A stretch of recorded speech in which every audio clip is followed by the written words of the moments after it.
Mike Levitt again here with part 2 of my 10-part corrugated kicks cardboard Chuck Taylor tutorial series. Just want to remind you right at the top that the companion book that I have available for you to order to print on demand and the reference material that I have on my website is all really good support material to have while you're working through the series in order to create what I think you can do is a really nice, tight cardboard Chuck Taylor. In this second part, I'm going to cover how I, quote, condition the shoe body. In part 1, we did our initial preparation, gathered our cardboard supplies, tools, templates, and started cutting pieces out for the cardboard Chuck Taylor. Let's get right to this air quote unquote conditioning thing I keep talking about. What do I mean by conditioning cardboard? Well, firstly, it's back to that initial pre-step from part 1. Do not be afraid of the cardboard. It's time to bend it, smash it, beat it, break its ribs, and snap its spine. I mean it. Mostly what I mean by conditioning is softening. The best technique to soften cardboard is to vigorously rub it on the edge of a table.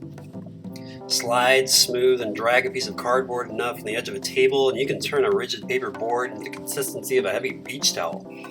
But really, you can soften it in a million different ways. Just don't be afraid of it looking messy or ugly.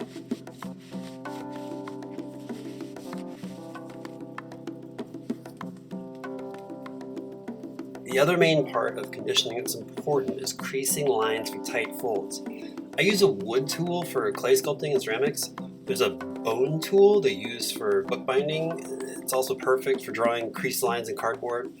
A wood tongue depressor or a thick wood popsicle stick would also totally work fine. A wood spatula with a straight edge would do it too. Just something you can rub on the cardboard in a straight line that won't rip the cardboard while you're rubbing it.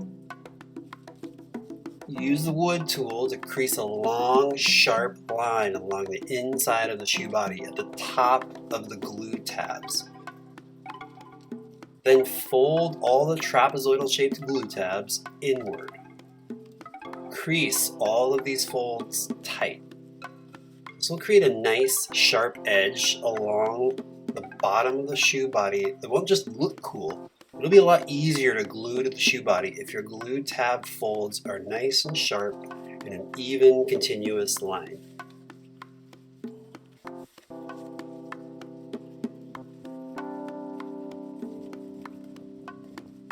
Then it's time to shape it to your foot.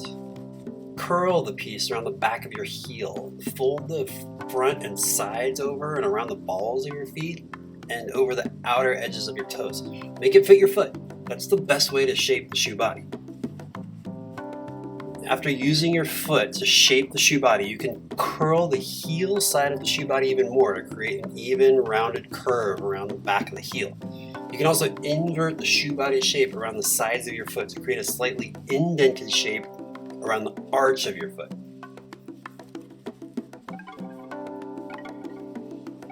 That's about it for this step in the process. Next, in part 3, we'll cover how to glue the sole together.